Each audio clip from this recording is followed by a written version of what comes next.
Mga kwento ni Felmo.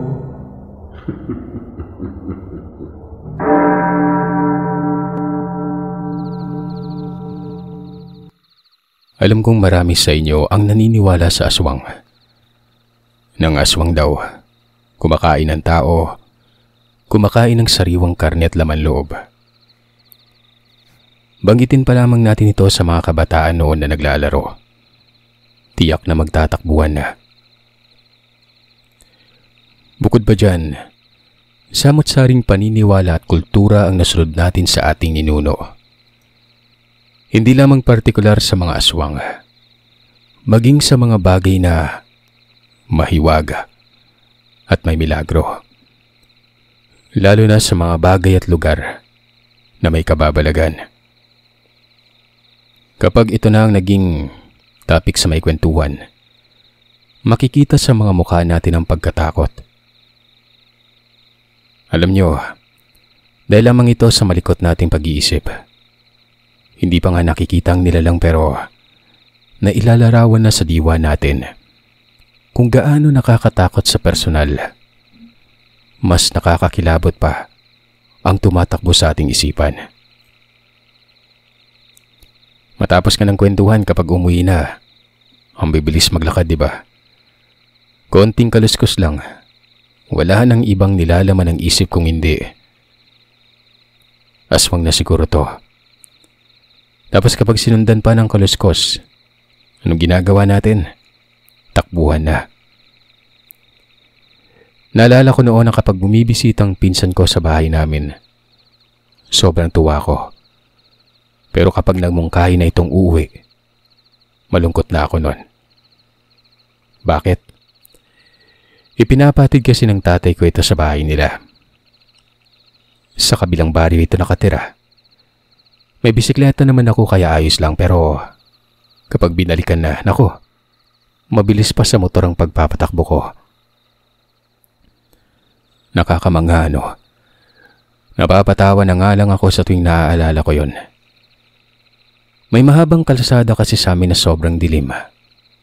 May mga poste pero walang ilaw. Maliban na lamang kapag nakarating sa parke. Inaantay ko noon na may mapapadaang sasakyan pero kadalasan noon kapag malalim ng gabi, motor ang dumadaan.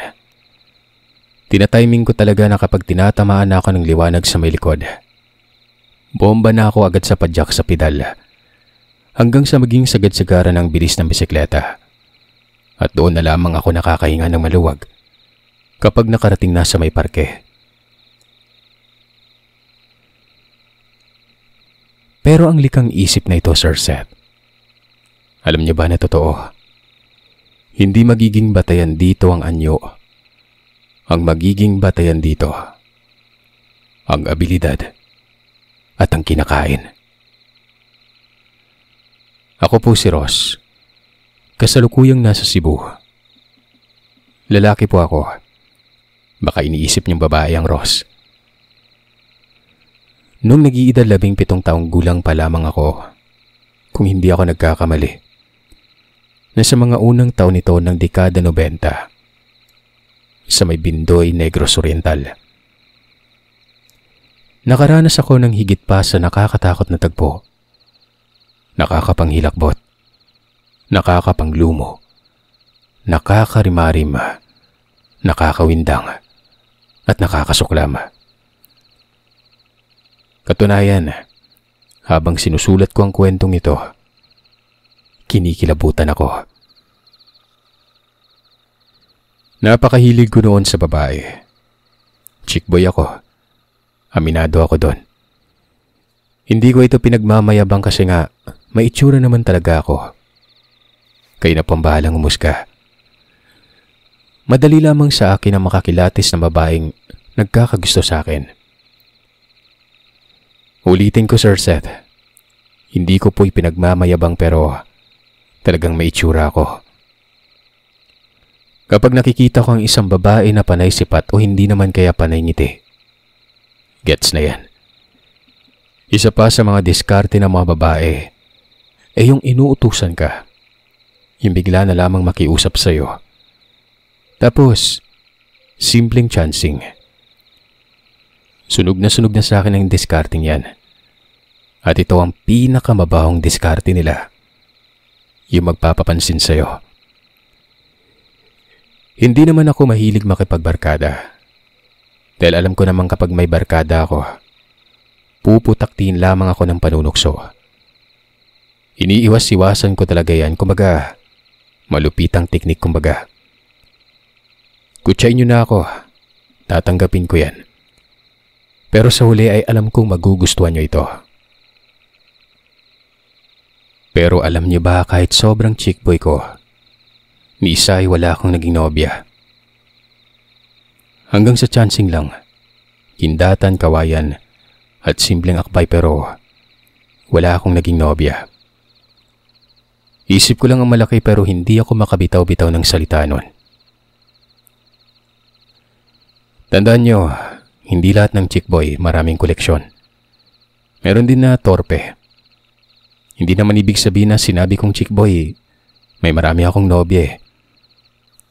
Ang gusto kong iparating ay marami lamang nagkakagusto sa akin.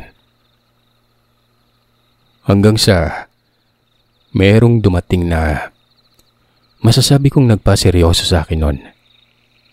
Yun bang patay na patay talaga ako. Ang pangalan niya itago na lamang nating Rebecca. Close kami ng mga panahon na ito pero hanggang dun lang. Malakas din kasi ang sense of humor niya. Ito pa nga minsan niya nagsasabi sa akin na may nagkakakrush daw sa akin. Nasa ibang section. Nga pala, 4th year high school ako noon. Magkaklase kami ni Rebecca. Ross, si Carmela. Sabi sa akin regards daw sa'yo. Tingin ko nga yung kaibigan niya may gusto din sa'yo eh. Tumahimik ka nga dyan, Rebecca. Kung ano-ano na lang yung pumapasok sa isip mo tsaka matuto ka namang isipin ng maayos yung palda mo.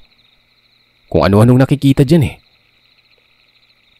Basta, cool na cool lang talagang turingan namin. Pero ang lalim na ng nararamdaman ko sa kanya nun. Minsan ay inihahatid ko siya sa bahay na kung saan siya nananatili. Sa bahay ng kapatid niya sa Bliss. Hindi naman kasi tagalungsod itong si Rebecca. Taga-bukid. Malayong bukid pero yung ganda niya, hindi mo makikita sa iba. Kapag nakapamihis siguro ng maayos na ko, lilitaw ang kagandahan nito. Hindi naman siya nang mamaliit pero alam kong hirap sa buhay itong si Rebecca. Makikita naman sa mga sinusuot niya at kagamitan. Minsan pa nga ay nabilhan ko siya ng 2 notebook noon kasi nga recycle ang ginamit niya. Ito na yung tumungtong na kami ng 4th year. Mula kasi ng 1st year magkaklase na talaga kami. Napagkakamalan pa nga kami magkasintahan. Itong si Rebecca, Sir Seth, madalas makatagpo ng away. Ako naman kasi noon ay dumidikdik sa isang babae na parang manliligaw pero hindi naman pala. Tapos si Rebecca yung inaaway nito. Nasabi pa nga sa akin ni Rebecca na bakit hindi ko na lamang daw ligawan siya noon. Siyempre nanlaki yung mga mata ko. Ligawan tapos siya yung nag-aya. Ibig sabihin lang kapag nangyari yun, sasagutin niya talaga ako. Nanghiya ka? Malaking respeto ko sa'yo, Rebecca.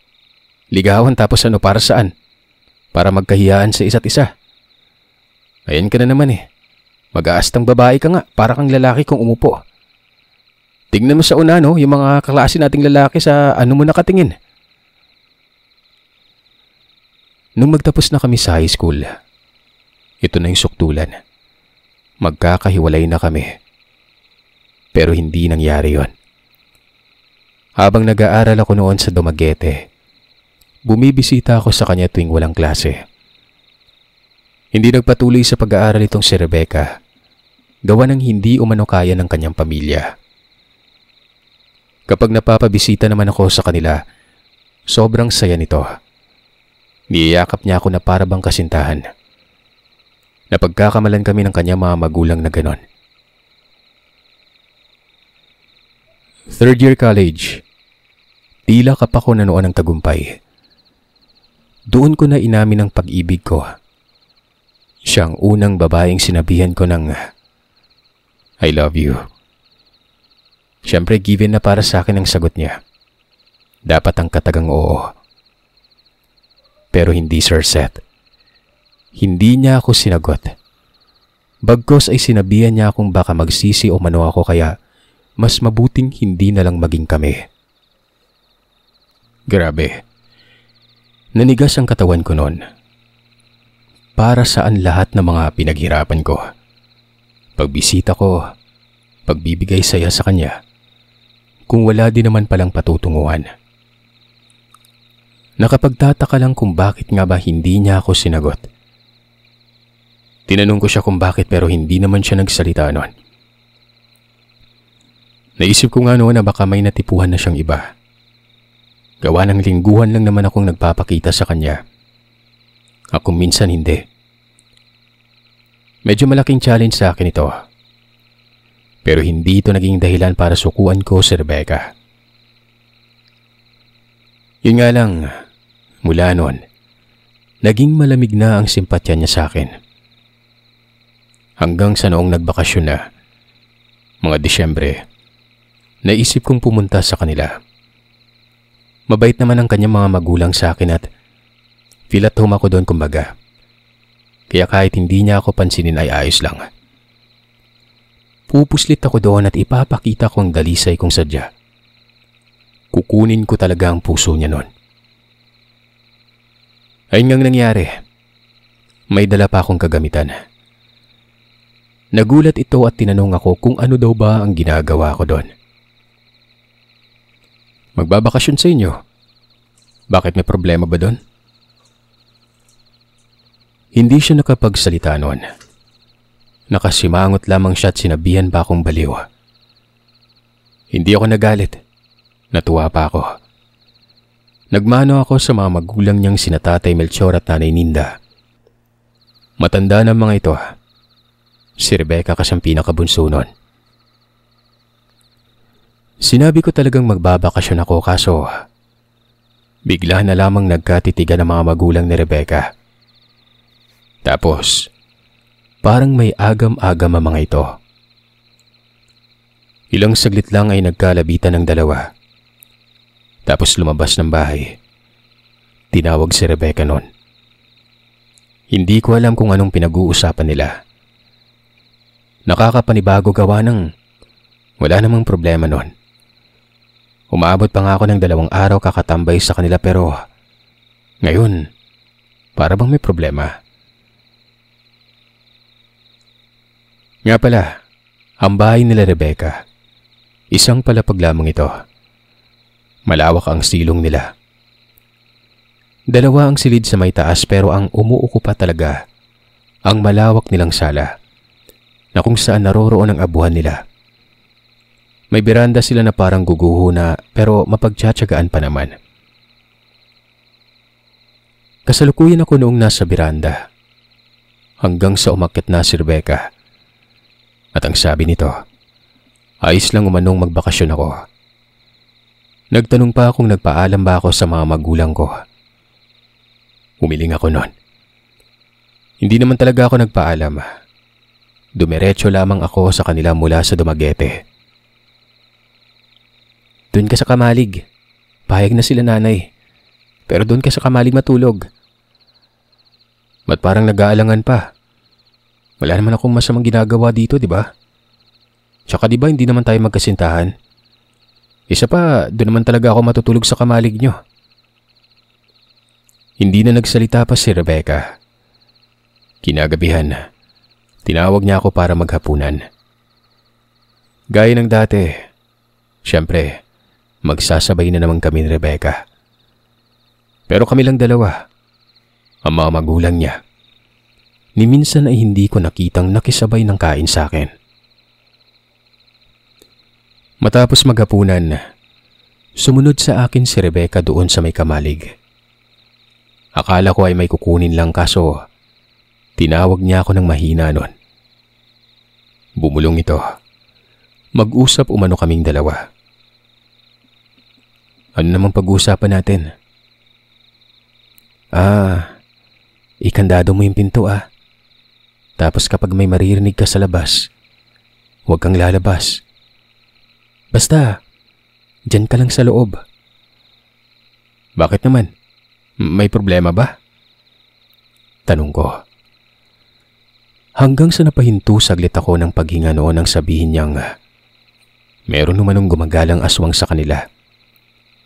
Kaya nga nag-aalala mga magulang niya na doon ako magbakasyon. Kasi nga baka maaktuhan. May mga nawawala pa naman mga hayop sa kanila. Tapos ay may binagat na daw ng aswang. At kapag nabigyan ng pagkakataon, posibleng mambiktima umano ito ng tao. Nagulat man ako sa mga siniwalat niyang impormasyon pero natawa ako dahil hindi naman kapanipaniwala yon. Oo, at naniniwala ako sa aswang pero hanggang kwento lang. Na siya namang naging dahilan na magkabaliw-baliw ako noon sa takot nung bata ako. Pero wala talaga eh. Sa pananaw ko nang magbinata ako, hindi talaga totoo ang mga aswang. Kung ayaw mong maniwala, bahala ka. Basta pinaalalahanan kita ha. Hindi na namin responsibilidad kung may nangyari sa'yo sa oras na lumabas ka sa gabi. Sige na, matutulog na ako. Matapos makapagsalita ni Rebecca, tumalikod na ito at tumakyat ng bahay. Ako naman noon ay tumambay muna sa lantay. Bali mahigaan kasi yung kamalig na yun sa labas. Doon muna ako nanatili habang iniisip ko ang mga sinasabi ni Rebecca. Hanggang sa makaramdam ako noon ng pagkaantok. Kaya ayon, nagpahinga ako. Hindi naman ako sanay noon magsara ng pintuan, lalong-lalo na sa kanila kasi mainit.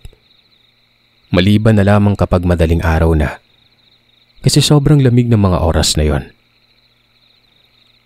Hanggang sa nakatulog ako. Nagising ako noon, madaling araw, maginaw.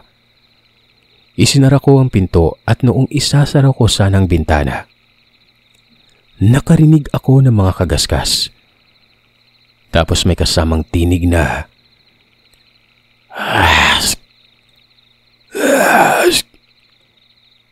ganon na ganon ang naririnig ko nun. Hinahanap ko kung saan ito galing. Hanggang sa pakiramdam kong parang nasa likuran lamang ng kamalig yon. Hinawi ko ang pawid na bubong para masilip ang likod pero wala naman akong nakikita. Pero naroroon pa rin ang tinig na yon na para bang nasa gilid lamang ng tenga ko. Nakakairita, kaya tinaboy ko at baka nasa gilid lamang din ang kamalig. Baka hayop lang, kasi nga kakahuyan na ang likuran ng kamalig na yon. Kakahuyan pero pababa ito. Nasa itaas kasi ng bundok ang lugar na yon. Hoy! Hey! Kahit pa ulit-ulit ko pang tinataboy, wala talaga. Hindi yun nawawala. Hanggang sa napasimangot na lamang ang mukha ko. Paano ba naman kasi? Bigla na lang bumaho ang amoy. Sobrang baho at nakakasulasok. Kaya naman napilitan na talaga ako nung lumabas. Nakahubad pang itaas lamang ako nun. Pinuntahan ko ang likuran. Wala naman akong nakita. Hanggang sa nakarinig na naman ako ng mga kagaskas ng tuyong damo. Naroroon ito sa may kakahuyan. Medyo nakakaramdam ako ng takot pero sapat na ang edad ko noon para labanan ito. Pinuntahan ko yon para alamin kung ano yung naglilikha ng kagaskas na ito. Nakapaa ako nun hanggang nawala yung tunog pero ang kasunod ay ang pag-alog ng mga puno. Naroroon pa rin ang baho ng amoy. Yung tinig na kakaiba. Nawala na. Pero hindi ako tumigil nun. Hindi kasi ako napapanatag kapag hindi ko nalalaman ang isang bagay. Hanggang sa mapadako na ako sa bandang baba. May nakita akong maliit na liwanag mula sa lampara. Parang may mga tao. Nakadapa ito sa may damuhan. Napatanong ako sa isip ko noon kung anong ginagawa ng mga ito. Hindi ko naman binati gawa ng hindi ako taga ron. Baka ibang tao ang mga ito. Maliban na lamang kung sakop lamang ng pamilya nila Rebecca. Pero syempre, hindi ibig sabihin na hindi ko na aalamin kung sino mga ito. Dahan-dahan akong lumapit. Iniiwasan ko noon ang matapak ng kahit ano na makapaglilika ng ingay.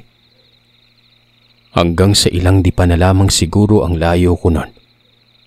Dumapa na ako habang naglalakad. At noong sa tingin ko'y malinaw na, ay doon na ako huminto sabay tago sa puno. Bumuntong hininga pa ako noon tapos pagsilip ko, nanlaki ang mga mata ko. Napatakip ako ng bibig noon. Parang hihiwalayan ako ng diwa noon sa kilabot. Paano ba naman kasi? Ang nakikita ko, Sir Seth, parang hindi normal na tao. Kung kumilos ay parang gagamba. Nakaangat ang tuhod at siko. Nakatuwad ang mga yon. Parang mga taong grasa. May nilalantakan. Kitang-kita ko kung ano ang nilalantakan nila. Hindi ako pwedeng magkamali. Parang nabubulok na katawan. Parang tao yun, Sir Seth. Hindi nga lang maitsura. Kaya pala sobrang baho nun. As in kitang-kita ko kung paano nilang inungudgod ang mga mukha nila sa katawan. At pag-angat pa, naiinat ang laman nun. Hindi ko naman makilala kasi ang dungis na ng mga mukha. Basta tao lamang din sila. Yung pagnasab ng bibig ay parang baboy na nagtitilagsikan ang mga likido sa labi. Doon ko napagtanto na totoo ang mga aswang. Nagkamali ako ng pananaw sa kanila. Totoo ang mga ito. Ilang saglit lang ay gumilid na ako at mabilis na tumakbo na parang tikling paakyat ng lugar na yon. Nang makarating ako sa kamalig, pumasok ako sa loob at nagsara ng pintuan. Sinilip ko pa yung siwang sa pawid. Baka kasi natiktikan ako at sinundan ako ng mga ito. Hingal na hingal ako at tarantang-taranta. Ilang saglit pa, nakarinig ulit ako ng kagaskas. At sa puntong ito ay sumuksok na ako sa sulok ng kamalig na yon. Ross? Ross? Gising ka ba? Tawag ni Rebecca. Nakahinga ako ng maluwag noon dahil si Rebecca lamang pala. Napabuntong hininga ako. Nagsuot ng damit. Pagkabukas ko ng pintuan ay tumitig ito sa akin. Hindi ko naman maisiwalat sa kanya yung mga nakita ko kasi nga baka barahin ako nito. Lalo na't pinagtawanan ko siya. Lumabas ka ba, Ross? Hindi. Dito lang ako. Kagigising ko. Napatigil ako noon sa pagsasalita. Namumukhaan ko ang lamparang hawak ni Rebecca. Kung hindi ako nagkakamali, ito yung lampara na ginamit doon sa baba kanina. Hindi ako sigurado pero hindi rin ako maaaring magkamali nun. Bakit? Ba't parang takot ka? May problema ba? Wala. Wala. Huwag mong pansinin to. Tumalikod na si Rebecca nun. Sinundan ko siya ng tingin. Pagkasampa niya sa beranda, sumaglit ng lingon ito sa akin kung kaya naman mabilis kong binaling ang atensyon ko sa iba. Kinabukasan, Nag-iisip ako noong maigi kung uuwi ba ako o hindi. Pinakiramdaman ko muna ang lugar at kung may pagbabago. Ibig sabihin ay totoo ang hinala ko. Hanggang sa tinawag na ako ni Rebecca. Mag-agahan na daw kami. Umakyat naman ako ng bahay noon pero habang nangyayari yun, hinahanap ko yung mga magulang niya. Hindi ko makita. Nakita ko si Rebecca na nakangiti habang nakatitig sa akin. Nakita ko ang ilang piraso ng kamote sa lamesa at nilagang saging. Muli niya akong tinawag. Kahit na iba na ang pakiramdam ko noon ay pinilit kong magkunwaring wala lang. Nang tumabi ako sa upuan, ang tahimik naming dalawa. As usual, ganoon naman kami kapag nagsasabay ng kain. Hanggang sa tinapik niya ako tapos, "Ross, yung sinabi mo ba sa akin noon, totoo ba yun?" Nakatitig ito na para bang nangaakit. Nagtanong naman ako sa kanya kung alin ba doon. "Yung sinabi mo, yung nakalimutan mo na ba yun?" Kaagad kong napagtanto na ang tinutukoy niya ay yung pagpapakawala ko ng pag-ibig.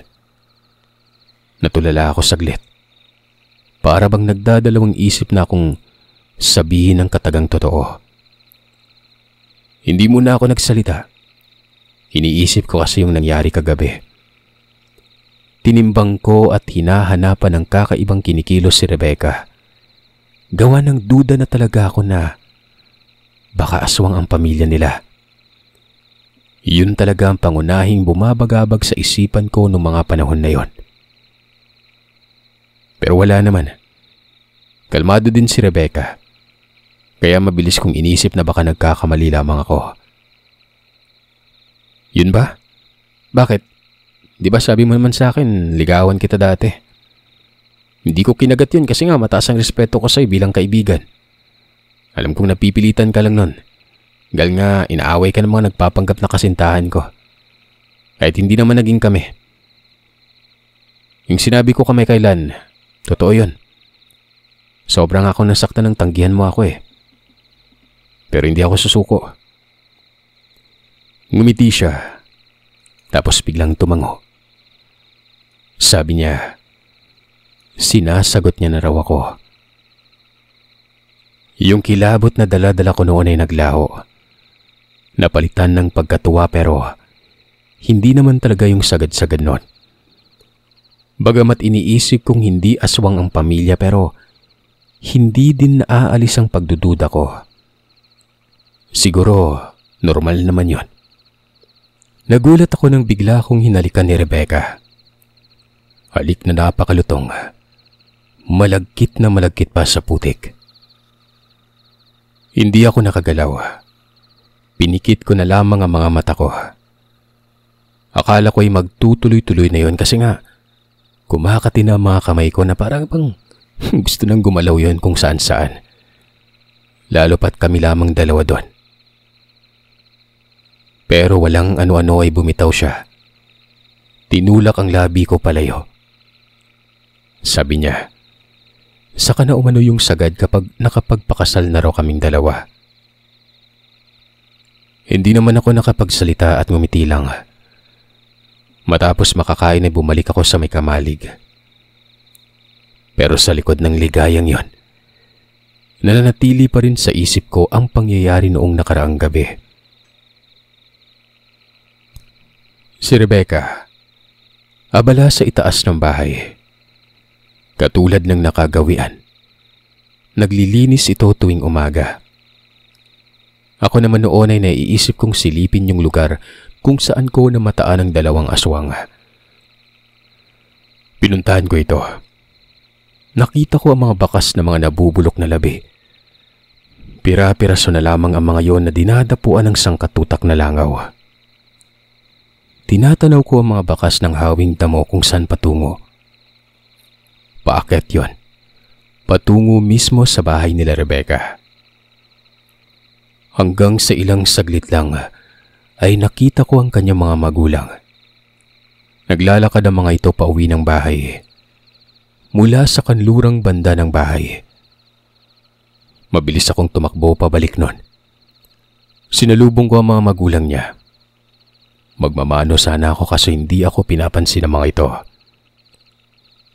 Nagpatuloy lamang sila sa paglalakad. Hindi umakyat ng bahay. Patuloy lamang ng paglalakad. Na para bang hindi nakatira ang mga yun doon. Nilumingon sa bahay nila. Wala, Sir Seth. Nakita ko pa nga si Rebecca na sumilip sa may bintana. Nakatitig lamang siya sa mga ito pero hindi niya ito tinatawag. Maya-maya ay bumaba si Rebecca at sinabing, mamaya ay aalis daw kami pero dali-dali ko siyang tinanong noon kung anong problema ng kanyang mga magulang. Ang sabi niya naman, baka mainit ang ulo. Hayaan ko lang daw ang mga yon. Nakapagtataka na sa kauna-unahang pagkakataon ay doon ko palang nakaranas na hindi pinapansin ng kanyang mga magulang. Pero sa kabila ng lahat ay pinilit kong isipin na baka nga mainit ang ulo ng mga ito. Kaya nagkaganon. Hinantay ko si Rebecca. Naroroon ako sa kamalig noon at inisip ko kung saan kami pupunta. Hanggang sa bumaba na ito ng bahay at doon nagmungkahi na umalis na raw kami doon. Tumango lamang ako. Nagtanong ako noon kung saan kami pupunta. At ang sabi niya, basta umano. Medyo malayo-layo na ang nilalakad namin. Pakanluran ito at patungo pang bukid. Hanggang sa nakarating kami noon sa isang lugar.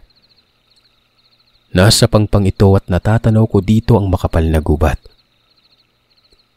Magandang tanawin doon. Ang sabi niya sa akin ay mag-antay daw kami hanggang gabi. Doon kami mananatili sa lugar na yon.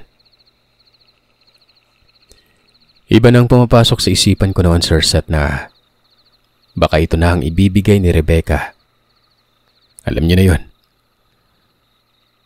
Nagkakwentuhan kami, harutan at kagaya ng dati. Nawawala ang mga hindi kaaya-ayang bagay sa isip ko. Hanggang inabot na kami ng takip silim. Bigla na lamang itong natahimik. Ilang segundong namagitan. Merong inamin sa akin si Rebecca. Ross, dinala kita dito dahil may ipapakita ko sa'yo. Naalala mo ba yung sinabi ko sa'yo dati? Yung tinanggihan kita. Sabi ko baka magsisi ka lang. Kung totoo at dalisay yung mga sinabi mo sa akin, ganun din katotoo ang dahilan ko para sabihin na wag mo lang ituloy. Pero naawa ko sa sarili ko. Kahit papano gusto kong maranasan ang magkaroon ng kasintahan. Kaya nga sinagot kita. Pero ang tanong, magiging buo pa rin ba ang pag-ibig mo sa oras na malaman mo ang lahat? Bahagya akong nakaramdam ng takot. Para bang nagkaroon ng konklusyon ng mga pangyaring nakakahilakbot. Sa tono pa lamang ng pananalitang yon, alam ko na kung saan patungo. At ano ang ibig sabihin. Pero magpaganon pa man ay pinili kong magpakamangmang. Ang alin ba? Ano ba yung problemang yan? Anong malalaman ko? Ang mga magulang ko, Ross. Mga aswang. Alam kong nakita mo sila. Hindi mo lang nakilala. Yun din yung rason kung bakit hindi ka nila pinapansin pero para dagdag talaga patunay. Ipapakita ko talaga sa iyong lahat. Nandyan sila sa baba. Sumunod ka sa akin.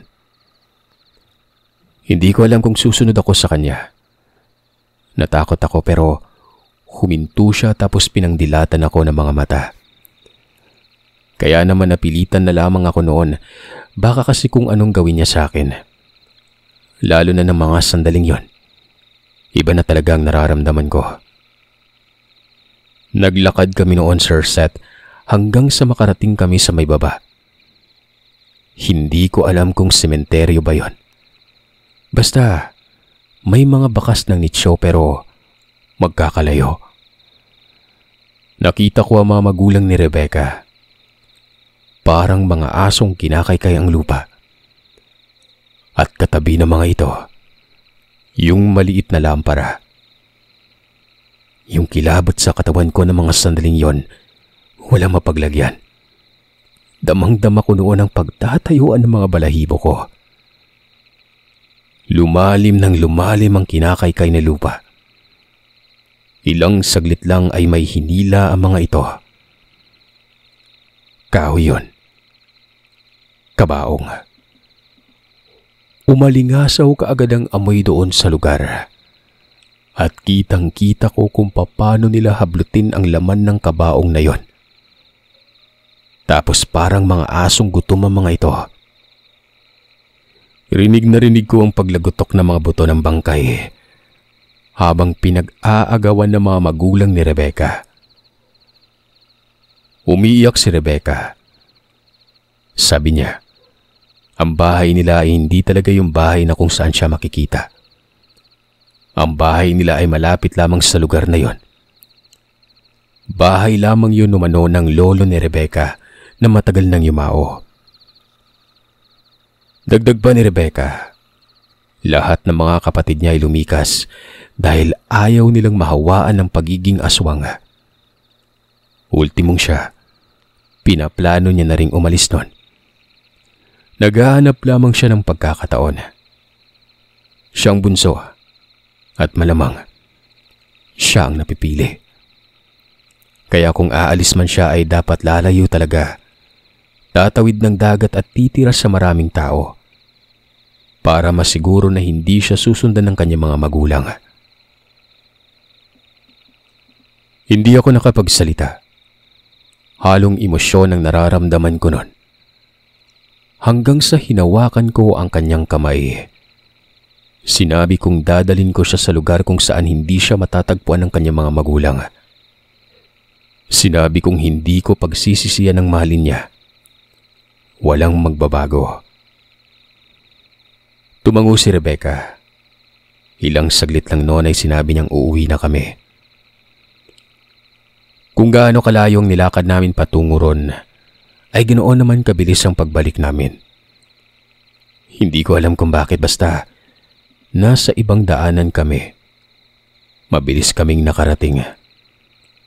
Doon ko lamang nalaman nung dumating na talaga kami at ang sabi ni Rebecca, daanan umano ng mga magulang niya ang dinaanan namin pabalik. May halong orasyon umano ang lugar na yun kaya napakabilis. May abilidad umano ang mga aswang na hindi mo aakalaing kaya nilang gawin. At posible.